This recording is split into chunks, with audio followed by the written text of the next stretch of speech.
Hello students. In previous class we have seen up to throughput, delay, jitter, drop rate and Little's law. So today we will start how to measure the performance metrics of network in this class. So I think content is visible. Yes, it's visible. Okay. Okay, so next, how network performance is measured, we are going to see. So there are two categories of measurement of network. First is active measurement and second is passive measurement. First, we will see what is active measurement. So in this active measurement, in this active measurement, we are going to inject the packets into the network traffic and we are going to check it whether the packet is reaching or what are the path the packet is traversing. Like that, we are going to inject the packets into the network and we are going to test it. Hence, it is represented as active measurement. So examples here, there are two examples. One is ping and another one is iperf, that is monitoring the performance. That is what iperf. So first we will start with ping command, right? So for representing this ping command example, you have to go to your command terminal, either in Ubuntu, if you are using Ubuntu or Linux operating system, then you have to go to terminal and then you have to work on this, right? Or if it is window, open the command window and then type on this ping command, right?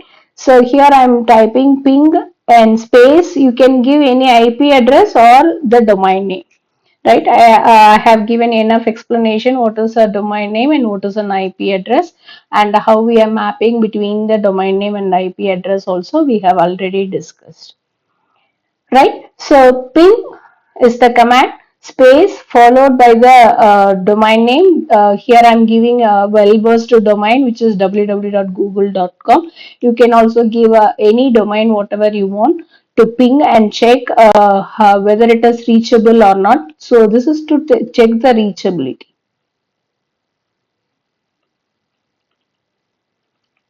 right? So after pinging this, it is displaying four responses, right? So that is what we are giving a request using this ping command and we are getting four responses, right? So each response is of 32 bytes of data and it is from this IP address, right? So from this IP address you can understand that it is a IP address of IPv6 format, right? So IPv4 format is a decimal format of 4 bytes of data, which is 32 bits, and it will be expressed as 192.168.1.1. For example, I'm giving this, and IPv6, it is represented as a 8 byte of so that is 128, right? So 128 bits representation, which is of hexadecimal of representation, and the representation will be, it is not dot similar to IPv4, it is colon symbol. And if you are having two consecutive colon symbols, means in between the values of the addresses 0.0.0 colon 0. So any how many number of zeros are in between, that can be combined, that can be omitted, and only the remaining part can be represented in this IPv6 address, right?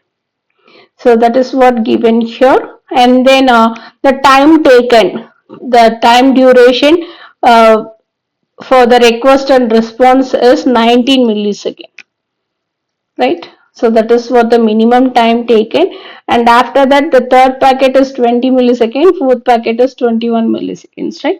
So whatever packet we are sending four packets, for four packets we are getting the response for four packets, right? So the lost is zero. No packet is lost in the network, so lost is zero, and approximate round trip time is given in millisecond. That is what so RTT, So what is RTT? If the packet starts from the source and reaches the destination, then once again reaches the source. That is known as RTT, right? So round trip time. It is one round, right? Starting from source, reaching destination, then from destination to source is RTT. Right. So maximum RTT is represented as 21 milliseconds and minimum is 19 milliseconds. Right. So that is what ping to represent the active measurement. And next is iperf. So as I said earlier, in internet to monitor the performance, we are representing this command as iperf. Internet performance monitoring, we are representing like this, right? So if you are giving this command IP, so this you can also check it only in the Linux system. If you check it in the Windows system, you have to install the corresponding package to check that command. Otherwise, it will not work. So in Linux, if you do like that, it will display the output similar to this, right? So it is listening on TCP port. So we know that port is used in the transport layer as addressing format, and this is the port number, and window size of TCP is also given here. And here we are representing the time duration, right? So the performance is measured. It is taking 10 seconds to connect with that corresponding IP, whatever we are connecting with. And then this is the port, and this is the source port, and this is the destination IP and port, right? So combination of this IP address and port is known as socket. And how many bytes are transferred, that is also given here. 112 megabytes are transferred. And what is the throughput, that is the bandwidth availability is also given here as 9.1 megabits per second, right? So like that we can measure the performance using iperf, right? So these are two examples, more than this also available. These are two examples to measure the active measurement. And next we will start with the passive measurement. So in this passive measurement also we are going to see two types of examples. One is using simple network management protocol. So snmp is represented as simple network management protocol, and one more example is wireshark, right? So first we will start with simple network management protocol, how to measure using this. That means from the information you have to calculate it to get the performance metrics of the network. You have to calculate it, but in the active one it will display whatever the content it is measuring, it will display as it is, right? And we are injecting the packets into the network to measure the performance of that network, right? So first is snmp counter. So this is an example command to execute this snmp. So snmp work -v2c -c public 192.168.1.1, and this is the interface, and this is the table, that is mapping table between your MAC address and IP address. That is what if table, if IMB and if table, right? So this is the command to execute this snmp counter, and this is the sample output for that, right? So this represents the indexes 1, and it is connected to the NIC card interface as ETH0, right? Already we know what is NIC card, where your hardware address is available, network interface card, and that is what represented here as Ethernet MACD, right? Ethernet CS MACD, and then here it is representing the physical address, nothing but here. So already I have told you the MAC address is otherwise represented as a hardware address or a physical address, right? So that is what MAC address, which is of 48 bits. And then we are representing the administrators, operation status, and in octets, out octets, right? So in octets means how many bits it is transmitting towards the device. Out means bits transmitted outside the device, right? So that is what representing here. And then like that we are having so many in errors, out errors, how many errors in the bits are occurring, that also represented here. And how many bits are discarded, that also represented over here, right? So from this you have to calculate the matrix, that is why it is represented as passive one. So now let's see an example how to calculate the throughput from the given output of snmp counter. So if you remember, here we have represented this in octets, right? So that using that in octets we are going to calculate. So this is the in octets value what we have measured, and after 10 seconds if you are measuring the in octets value, if it is this value, right? So the difference between these, this is the starting value and this is the ending value. The difference between starting and ending is 1 lakh bytes, right? So using that 1 lakh bytes, what we are going to do, we are going to convert this 1 lakh bytes into bits. That is what represented here. And after that, using that, we are going to calculate the throughput, right? So we know the in previous case, if you remember the iperf, the bandwidth value already they have given there as, if you see here, 94.1 megabits per second, right? So similarly we are going to calculate the throughput here, which is nothing but the bandwidth it is supporting to send and receive the bits, right? So megabits per second, here also you can represent here. Here it is not megabits, simply it is bits per second. That is what represented here is. Otherwise you can represent bits per second, right?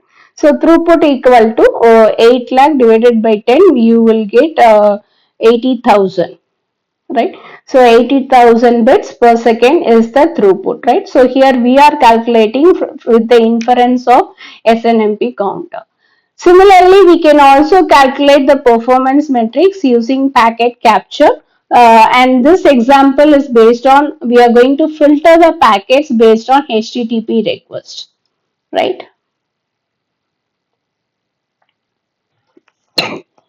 So before doing this packet capture using wireshark, you have to install this wireshark in your system, so that only you can capture the packet and analyze the performance metrics of the network, right? So using HTTP request, these are the packets that are displayed in the Wireshark, and we are going to measure only the fourth packet, and using that fourth packet, we are going to analyze the performance metrics, right? So this is the time duration for the fourth packet, and this is the source IP address. This is the destination IP address, and because our request is based on HTTP, you have to consider only HTTP, not the TCP, right? So HTTP protocol, and then the length of the, that is the size of the message is 570, and it is using this information which is in using this link to access that particular packet, right? Okay, based on that we are going to see the packet 4 information. So frame 4, it is of 517 bytes on wire, so that is what given here, 517 bytes.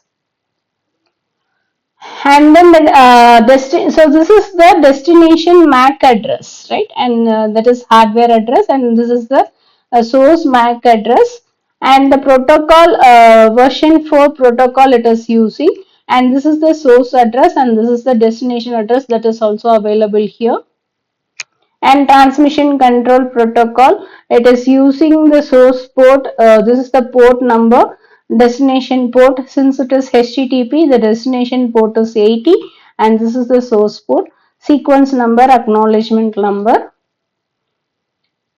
And hypertext transfer protocol, the link URL, what method, so actually for HTTP we are having several methods, right? Get method, post method, sorry, why it's not writing proper,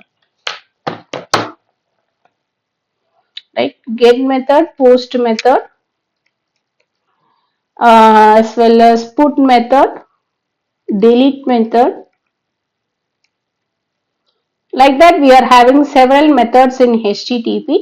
So the URL used for getting this link is get method, right? So get method is to get the information from the web server to the user. Post method, if you give some information like username and password, that will be checked in the server side, right? So the values will be passed to the server and it will be checked there. Then only you will get the response for that, right? So if you want to store value or check the value in the web server, then obviously it has to go through the post method or put method, right? So delete method to delete an instance from the server, or the server contains the database, right? So database, then you have to go for the delete method, right? So each example is given for representing how to execute this ping command, iperf, as well as snmp counter, and then finally wireshark.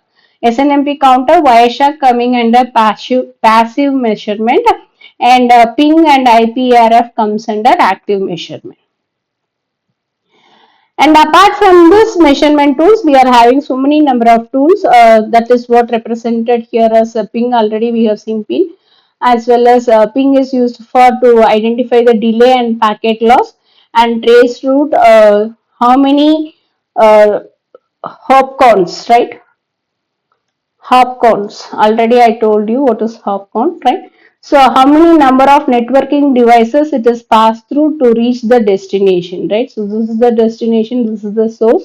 So if it is passing through this number of intermediate communication devices, then the hop count equal to 4, like that, right? So how many per hop delay is represented as trace route. Which path it is choosing to reach the destination can be identified using this trace route, and iperf to identify the throughput, as well as network monitors are used for jitter and drop rate, right? So far we have completed what is throughput using successful data rate, and delay, total packet travel time, what are the delay that are occurring, and jitter, variation in delay, and drop rate, packet loss ratio, and then little law. We have represented how to represent a little law and a simple using the simple formula L is equal to lambda W, right? And then performance measured is using active and passive technique. That is what just now we have discussed. Two examples and two examples for passive, SNMP Wireshark, and active ping and IPR. So next we will move on to the next concept that is based on physical layer concept, right? So we know in OSI model, open system interconnect model, physical layer is used. The working principle of physical layer is transmission of raw bits, right? So while it is transmitting the bits, there may be noise may be mixed in the original transmission of data. That is what given here as signal to noise ratio, SNR, right?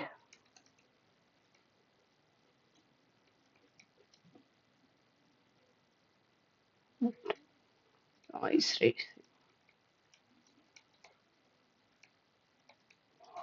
right? And it is represented in decibel. That is what we have given here as dB. So this picture represents how the signals are transformed from the sender. Transmitter is nothing but the sender. Receiver is nothing but the destination, which is what represents as receiver, and how many obstacles it is passing through to reach the destination. That obstacle can induce noise over it. With that, we are calculating the signal to noise ratio.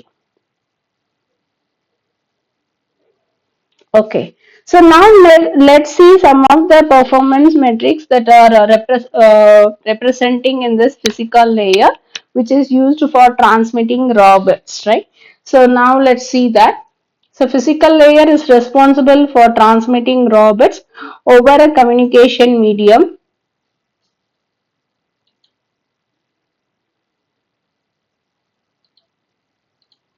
Over a communication medium.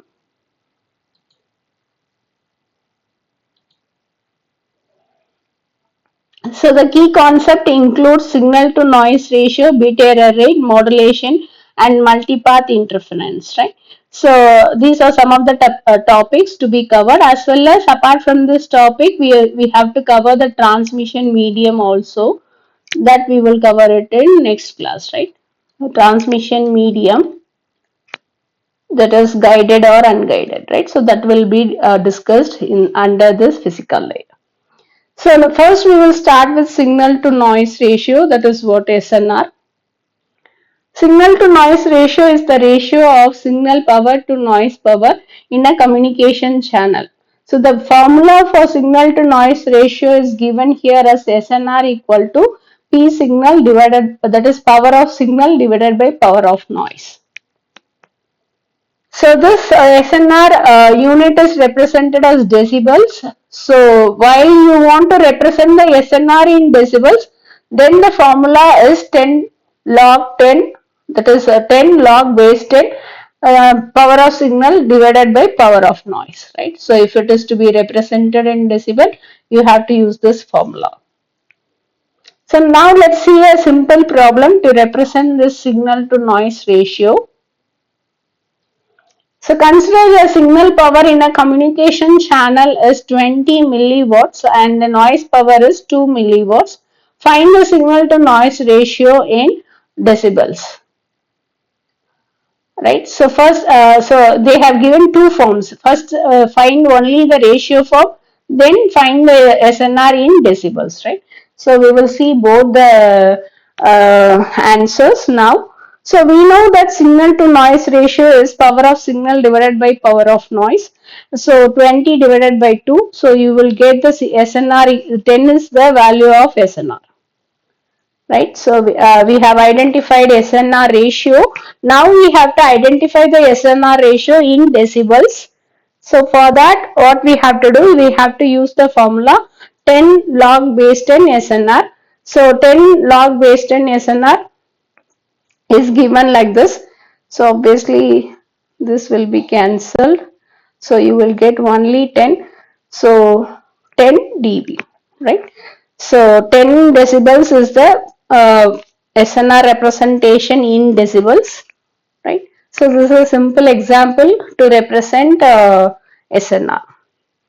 So the tip for using SNR is to use 10 log 10 for power ratios, and you have to use 20 log 10 only for voltage or amplitude ratios, right? So only for power ratio you have to use this formula 10 log 10 of SNR, or you have to use 20 log 10 SNR only for voltage and amplitude. So read the question properly. If it is power ratio, you have to use 10 log 10.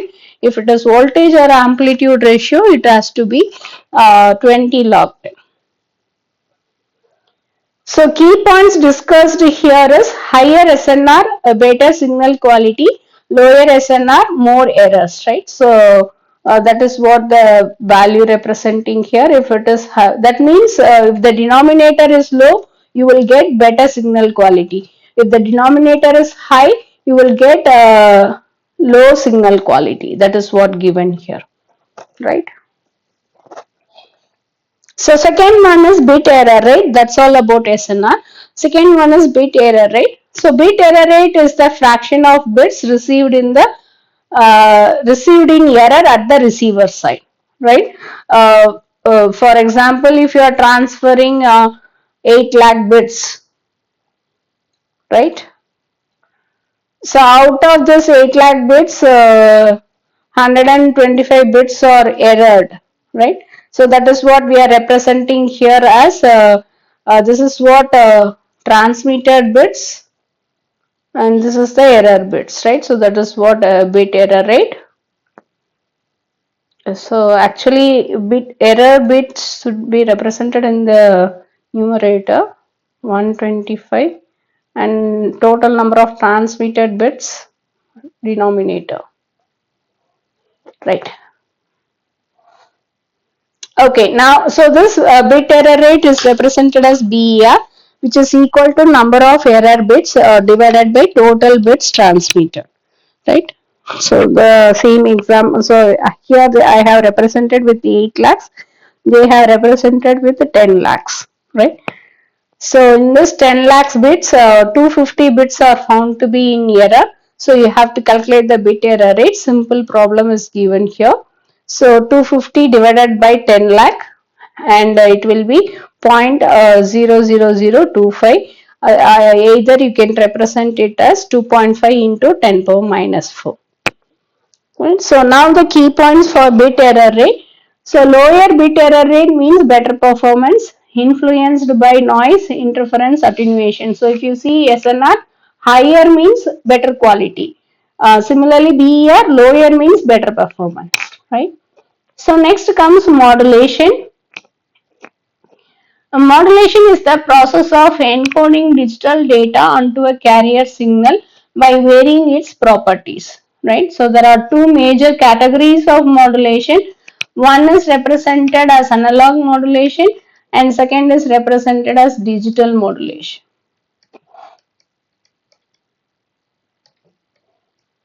Right. So first we will start with analog modulation. Analog modulation, there are three types of analog modulation. First is amplitude modulation, frequency modulation, phase modulation. So since you are EC department students, I think you know very much in this concept. So even though I just present figures to explain that, and then we will move on to the digital modulation, right? So first is analog modulation. So this is the message signal and this is the carrier signal. So first is amplitude modulation in analog modulation. So amplitude modulation, the amplitude, that is the height level of the waves will be changed, right? So if you see here, the height of this wave is greater, but if you see here, it is narrowed down, right? So minimum amplitude, right? So that height level of the wave, there will be a change in that represents the amplitude, that represents this is a amplitude modulated signal. So next comes frequency modulation signal. So how to represent frequency modulated signal? This is the message signal and this is the carrier signal, right? And the frequency. So if the frequency, if you see it will be, so here the frequency is denser compared to this frequency, right? So different, this is how we are merging the frequencies to get to generate the frequency modulated signal, right? So but if you see the height will be uh, same, right? So this is what frequency modulated signal.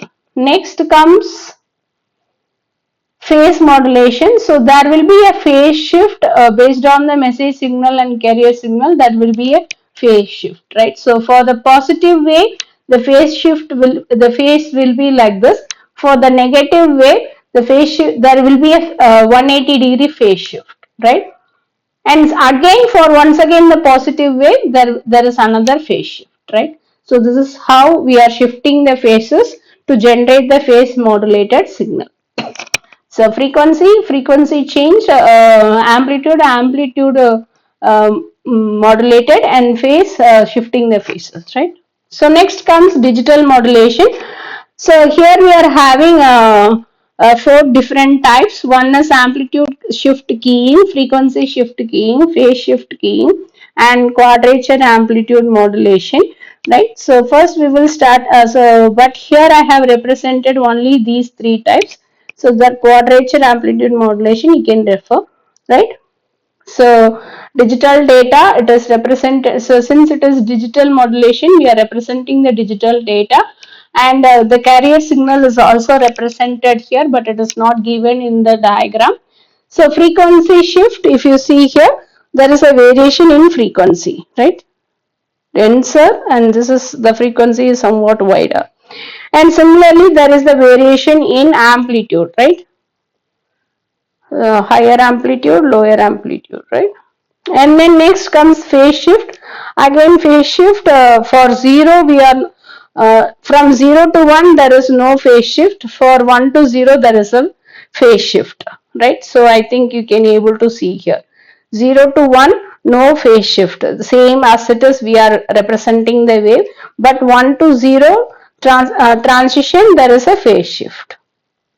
Again 0 to 1 no phase shift, 1 to 0 there is a phase shift, right? So this is how we are representing the phase shift keying in digital modulation. So the key points discussed here is we have discussed about higher order modulation and higher data rate, as well as we have discussed about SNR, BER, signal to noise ratio with an example, and bit error rate with an example, as well as we have discussed about modulations, analog and digital. And next we will start with this. So this will comes under transmission medium, right? So now, so far we have not discussed this, so don't consider this point as a key point now. So next is multipath interface, right? So the definition of multipath interface occurs when a signal reaches the receiver via multipath due to reflection, diffraction or scattering, right? So reflection, you know, if there is a building, it will be reflected to, so if you see the diagram, you can able to understand. While we are starting the session, I have shown one diagram, right? So that is known as reflection, right? So the rays touches the building and it is reflected in this direction, right? So this is known as angle of reflection, right? So that is what given here as first reflection,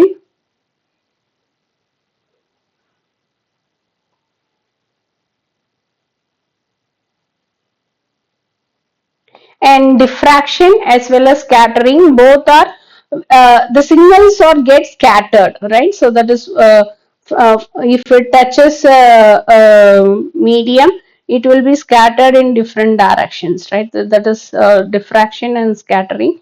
So causes of this multipath interference is due to buildings, walls, terrain. These are the some of the causes. So if you see in remote areas and all, due to this reflection, diffraction and scattering, we won't get the signals properly. So wireless and mobile environment also causing the signals to be interferenced, right? There are different types of mobile service providers are there. So due to their interference, for example, due to other mobile service interference, the current mobile service providers may suffer, right? So that is what they have given here. And affects signal fading. So the signal started to be faded if due to this multipath interference, and intersymbol interference as well as increased BER, bit error rate will also be increased. And then the mitigation techniques for that is how to solve this multipath interference is using this mitigation techniques. First is equalization, diversity schemes, OFDM, that is orthogonal frequency division multiplexing. Using these techniques, we can reduce the multipath interferences. Right. So now the summary: signal to noise ratio. That is what we have learned, as well as to calculate the error probability. We are using bit error rate modulation for encoding and decoding data, and multipath interference signal distortion due to multiple. So why we are studying this modulation? So if you remember the OSI layers, right?